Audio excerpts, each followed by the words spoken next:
Hey, friends, and welcome to the Billion Dollar Banker podcast. I'm your host, Nicole Perrone, and today I couldn't be more excited to have with me Craig Sewing, who is the CEO and creator of American Dream TV. He's a best-selling author of American Dream 2.0, two-time Emmy nominee, and Inman News Most Influential in Real Estate nominee, and an amazing father. Welcome to the show, Craig. The last one's the important one. Yeah, I should have led there. Hey, there's nothing I'm more proud of than being a dad. It's the greatest thing ever. The other stuff, just about being a serial entrepreneur like you. That's But it. being a dad is the greatest thing ever.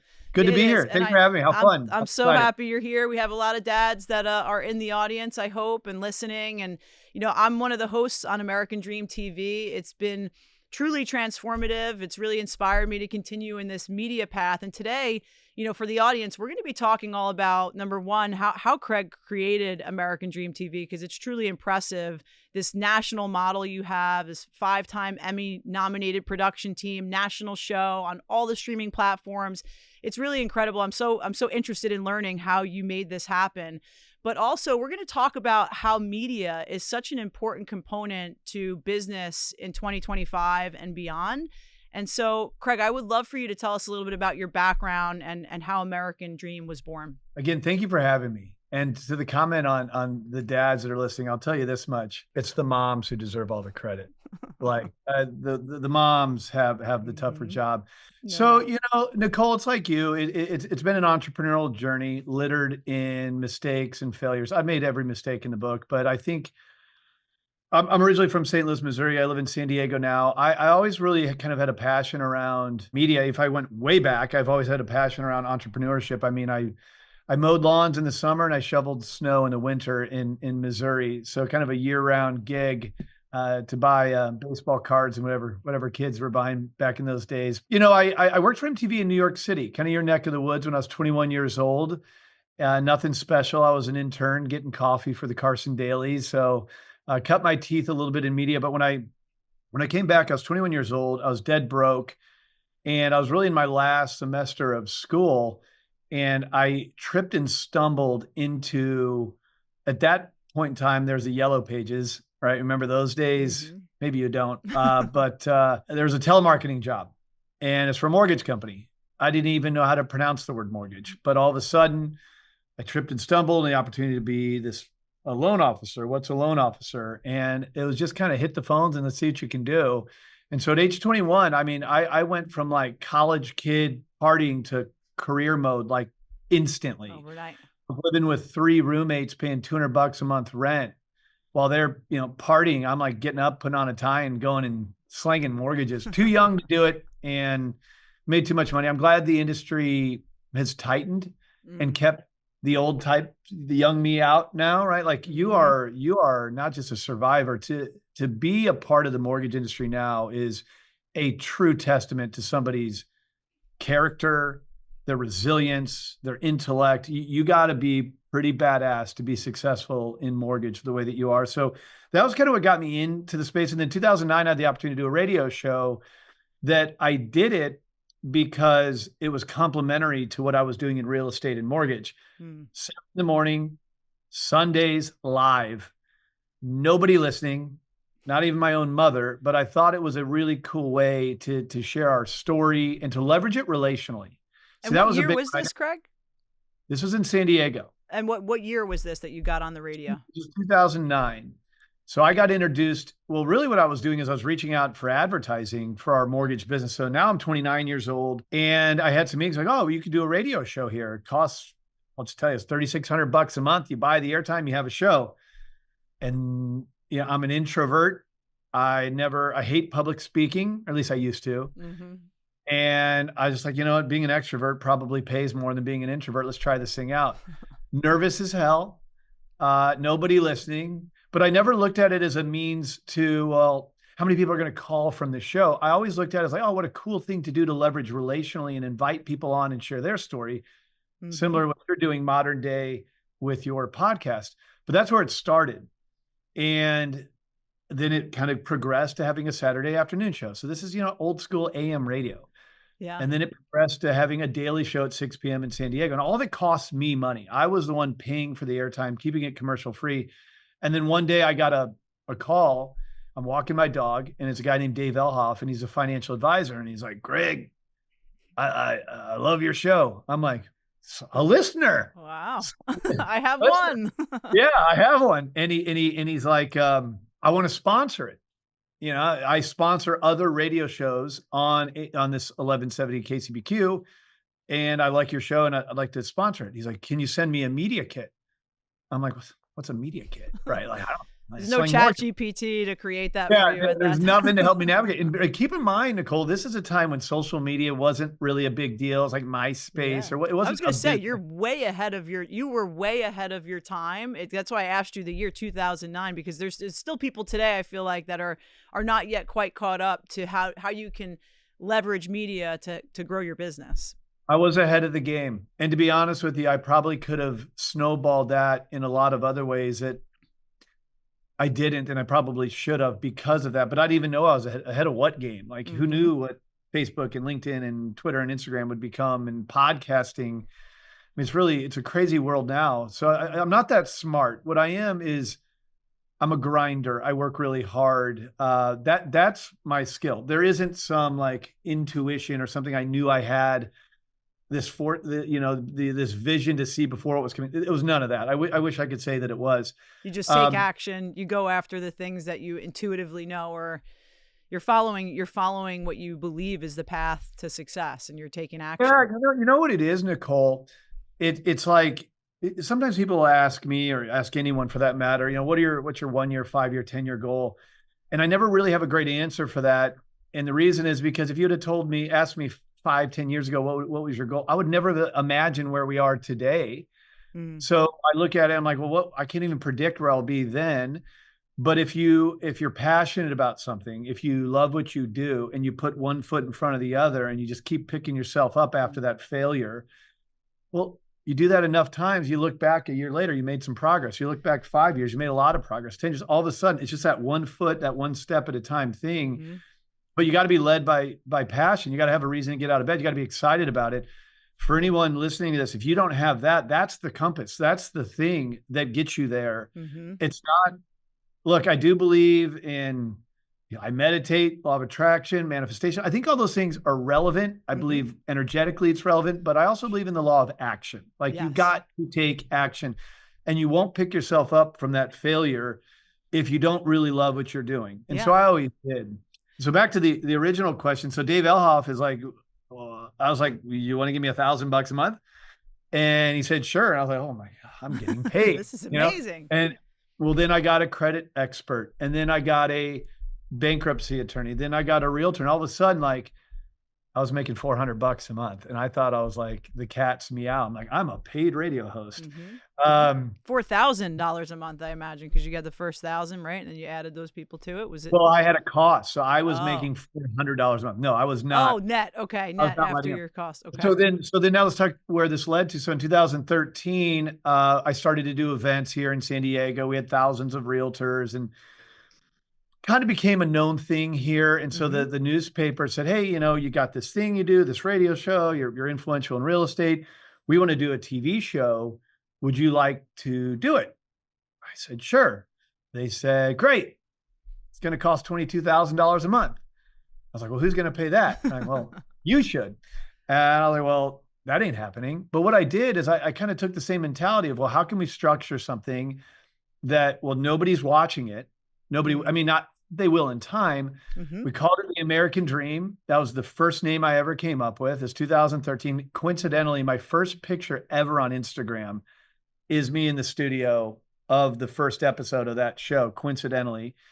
And when you don't have an audience and you want sponsors to pay you, you better find a way to create value for them. Sure. So I created value is, what can we do around the show? How can we leverage it? How can we help each other? How can we do events together? How can the show be the hub of the wheel, but all the things we do around be what support you? There's that term ROI. I always have said ROR, return on relationship. You're giving me $1,000, how can I give you $10,000 in value? You're giving me 10 grand. How can I give you $100,000 in value? Right. And you know what? I just want to pause you on that one thing, because a couple of things that you said that just it's consistent in the guests that we have here. But number one, taking action, because this show is all about, for me, helping people reach their full potential in their life, whatever that may be. And I'm inspired constantly by our guests, by you. I told you before we started, like, I'm so curious to know how this came about, because it's really impressive what you've created here. But taking the action, number one, and investing in your business, right? I mean, I feel like there's a gap in that concept for people. Is it really does take a true investment in yourself and your business, in your vision, to get to that next step. And there might be days or months or weeks where you're like, I'm not sure about this. I don't know if this is really moving ahead, but you took that bet on yourself. And so I just want our listeners to really note that was the beginning of it. It was you saying to yourself, I'm going to take $3,600 a month and I'm going to go after this, and I'm going to create, I know there's going to be future value here. Yeah. Look, it's a messy story. I can give you the bullet points and the chapters of it, but in between those chapters, there's a lot of failures and mistakes. And, you see a lot of influencers say, oh, learn from failures. I've failed a lot of times. It's a cute thing to say, but what is a failure? For me, failures are very humbling. Like, a real failure, you might have embarrassed yourself. You might have had the wrong temperament or wrong approach. You might have been looking at things wrong. You might have, done something dumb, right? Mm-hmm. So failures are really humbling. So you have to, it really checks your ego. You got to put your ego aside. And I think I share my story in hopes, this isn't to boast or, again, for my ego. I really hope for your audience that there's some takeaways here. Mm-hmm. And I think what we're both getting at is, you got to be passionate. You got to be driven by something. You got to have some skin in the game. You got to be willing to pick yourself up, dust yourself off, and just keep at it. And over time, there is no shortcut. We live in a world where everybody thinks there's a shortcut. Mm-hmm. And it's worse now than it's ever been in this online world. I love social media and I hate it. There's just so many influencers peddling things for coaching programs and things like that. There's no easy way to do it, Mm-hmm. right? So if there's anything to take from it, that's where the passion piece comes in, because you won't keep doing it every single day. Mm-hmm. You're in mortgage. That is one of the most difficult, grinding industries on the face of the earth, and nobody knows it but you and other mortgage professionals. Right. And one of the things I do here at Cross Country Mortgage is I lead a team here. I recruit loan officers. I'm super passionate about the progressive marketing side of this business, hence why I left the bank side of the business, because I think anybody who doesn't focus on building a brand in 2025 is going to regret it 3 or 5 years from now, when there's going to be a lot of technology that I think will have the capacity to say, hey, we don't really need you anymore, right? So we flash forward to today. Tell us about American Dream, where it is today, and why media is such an important part of the plan in real estate and mortgage. Yeah. So if you fast forward from 2013 to 2025, I'll just say this. We figured it out. We learned some things. We started to grow it. We took it from where I am in San Diego, and we created a model that we can go into other markets. And it had a good run up until that thing called COVID, threw a grenade in the middle of everything. The world shuts down. We got creative. Adversity is one of the greatest gifts you can ever have, even though you hate it at the time. We figured some things out. And then when the dust kind of settled a bit from COVID, we were able to, it was kind of a really good thing for us. On a personal note, we had kids April 2020. Wow. Like, I got to be a stay-at-home dad for a year. That's kind of cool. For the business side of things, we got to take a forced step backwards. I would have never taken without being forced COVID. Mm-hmm. To regroup, figure it out, leave some legacy issues behind, and grow our best shows and model moving forward. So here we are in 2025. What it's become, still very entrepreneurial. For those of you who aren't aware of what this show is, look, we all have seen reality TV, $1 Million Listing, Chip and Joanna, Flip or Flop, whatever. There's a time and place for those shows. They're entertaining. I know some of the people on those shows. There's some great people involved with it. That's just not what we do. What we do is a real show, not reality TV. We choose real professionals in real neighborhoods. What we produce in 100 cities across the country this month is on TV next month, and then repurposed in social. So very real stories from very real professionals. And it's positive media when the world really needs it. So if you fast forward today, it's a national show, but it's not one show, it's 100 shows in big cities and small cities all across the country. Positive media, niched in neighborhoods. That's what we do. and we're having a lot of fun doing it. But to your question about, I think you're asking about the relevance of story. Yeah, of media in general, right? Like you have so many hosts across the country that clearly see that this value in media, a real show about real estate, community, lifestyle.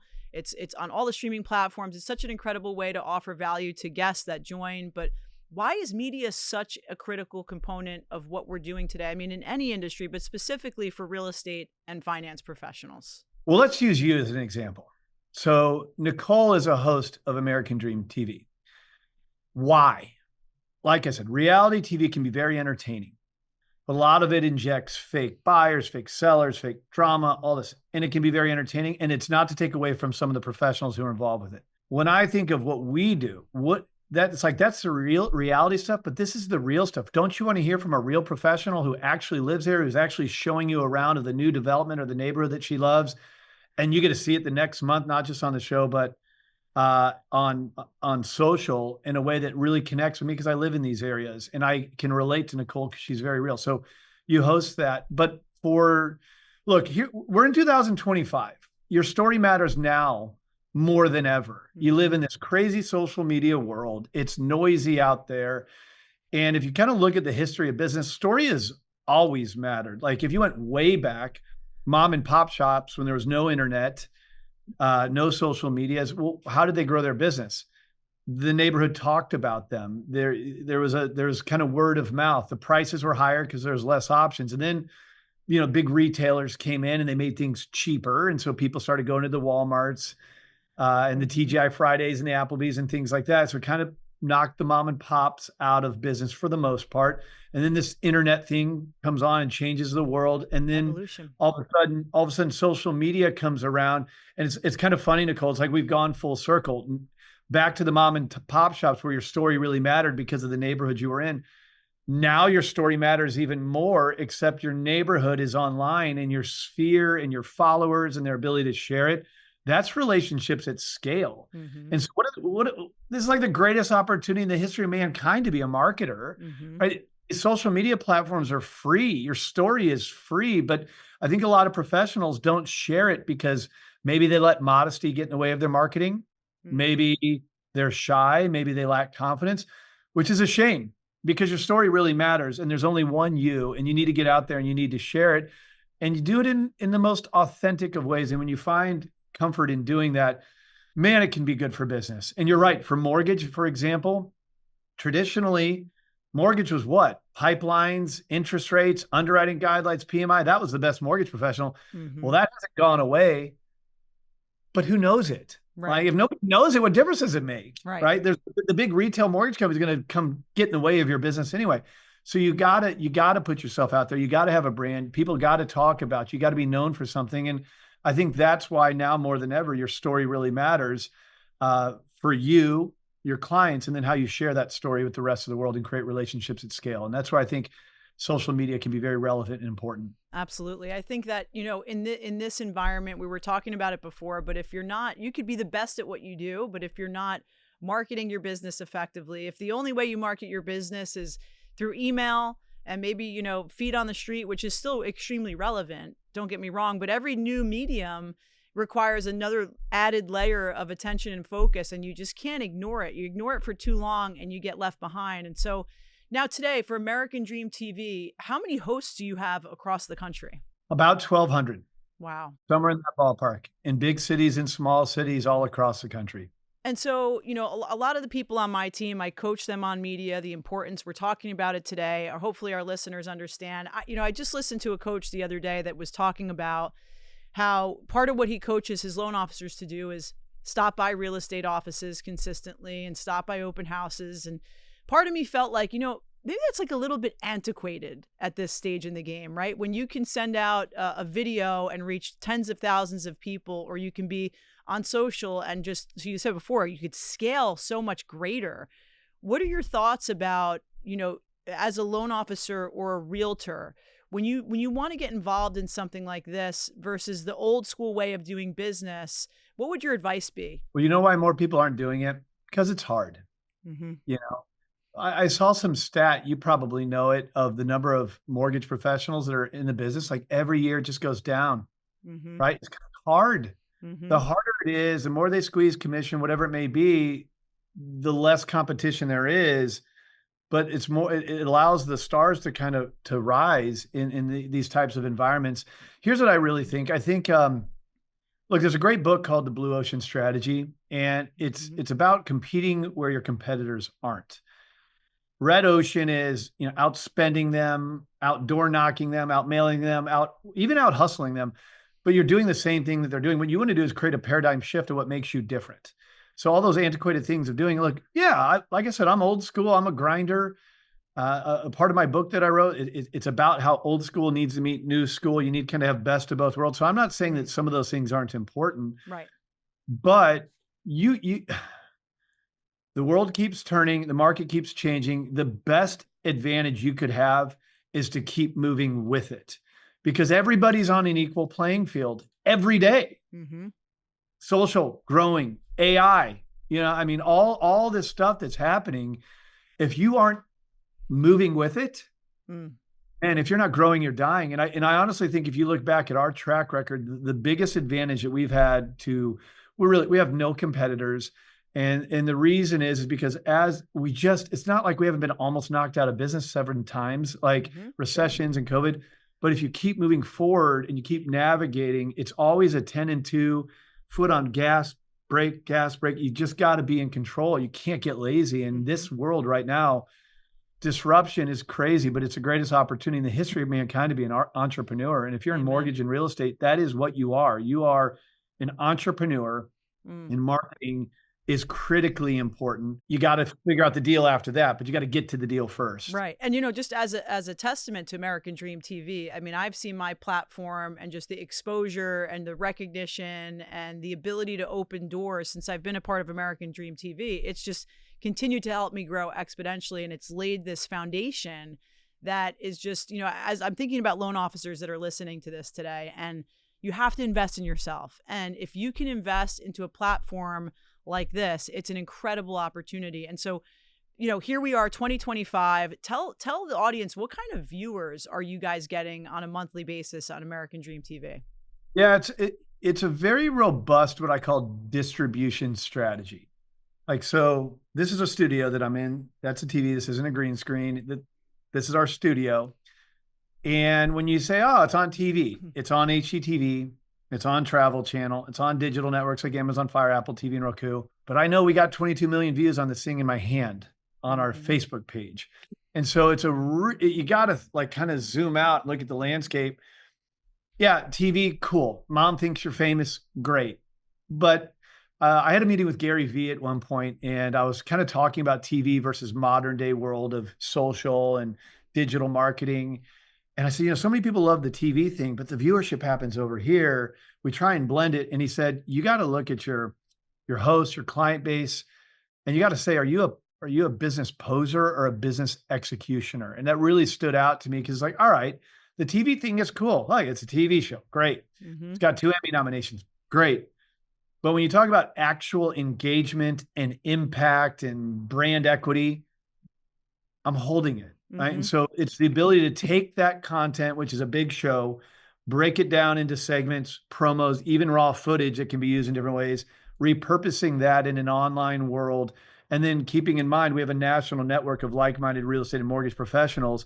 All of them are pushing it out there. So if you look at our socials, you see millions of views, but that doesn't include the network effect of high-profile professionals like yourself that just did a great story and want to share that story to their sphere. I can't measure that, but I know there's a lot of Nicole types out there across the country doing it.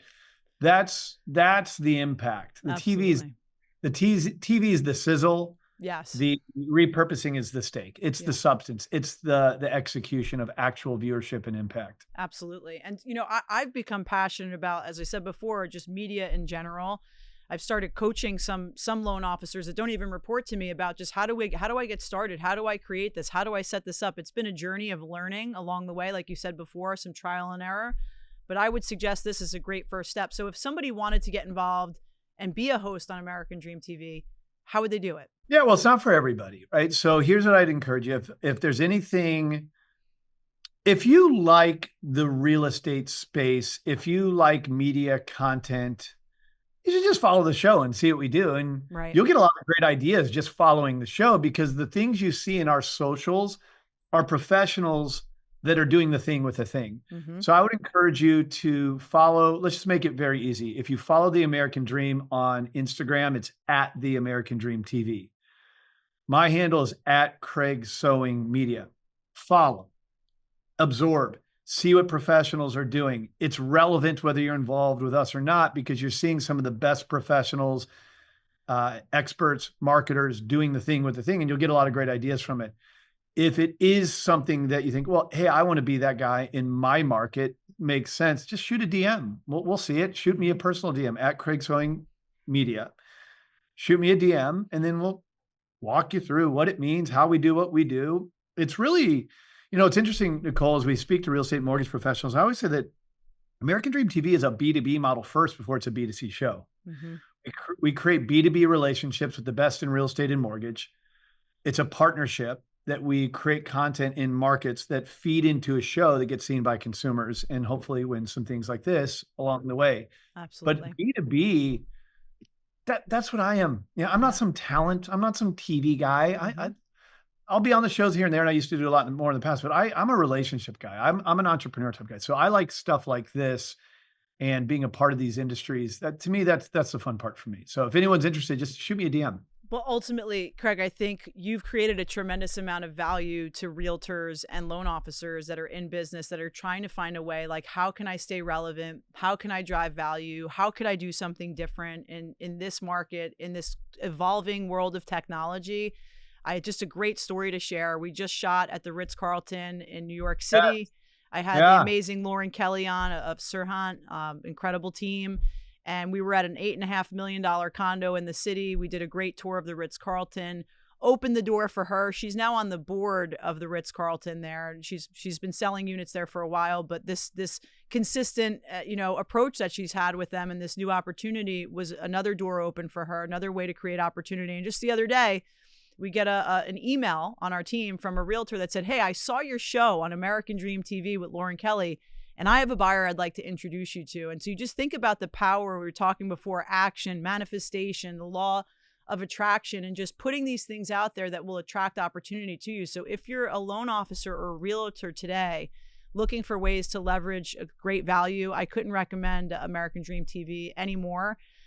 Feel free to reach out to me if you have any questions. Reach out to Craig. Craig, I'm so thrilled that you joined us today. You took the time. I know you're very busy, and I'm so excited for what's next on the show. Hey, it was an honor, and you won't say this, so I'll say it for you. Nicole, you're a badass. Like, I have, first of all, that story is so cool that you just shared. I'm sitting here listening. I'm like, oh, how cool, the Ritz-Carlton. Serhant, awesome broker in New York. His team, you sharing the story of the Ritz-Carlton, leveraging it relationally, meeting people, repurposing the content. Oh, and somebody reached out. Somebody reaching out is the icing on the cake. Sure. But think of what you're doing. You do this for a living, but isn't this a fun part? There's got to be more fun than underwriting guidelines. Oh yeah. So I love that story, but I just want to make sure I give you a shout out that you wouldn't give yourself. Like, no, thank you. And to those who are in the profession of real estate and mortgage, and especially mortgage, there's no way you can be in this space anymore if you are not a true pro. And the thing about your story and brand, you got to get out there. Like, you just have to. It's a requirement now, but you got to own it. You got to be proud of it. And watching you do things like this podcast or host our show, just the stuff you do in social, like, you're really fun to watch. You're a pro, and it's cool having people like you be a part of it. But aside from us, just keep doing what you're doing. This podcast is awesome. What you're doing is awesome. You're leading. The world doesn't need more lenders. It needs more leaders. You are a leader in the space, and I'm sure the opportunities follow you in mortgage, but keep leading. You're doing an awesome job. I really appreciate that. And a big part of this for me is leading from the front, right? It's not, managing and saying, hey, you should get out there and you should do these things. It's leading from the front and saying, look what's possible. Look what can be done. And I truly believe that anyone out there could be a badass. Anyone out there could be on TV, could create a podcast. I think it's the way of the future. Happy to show anyone how to do it. I know Craig's happy to share what we're doing on American Dream TV as well. And thank you so much for joining us today. You are a badass as well. I'm so happy to be a part of American Dream and the community. And thanks for joining us today, Craig. You rock. All right. Thank you. We'll see you Thanks, soon. everybody. Cheers.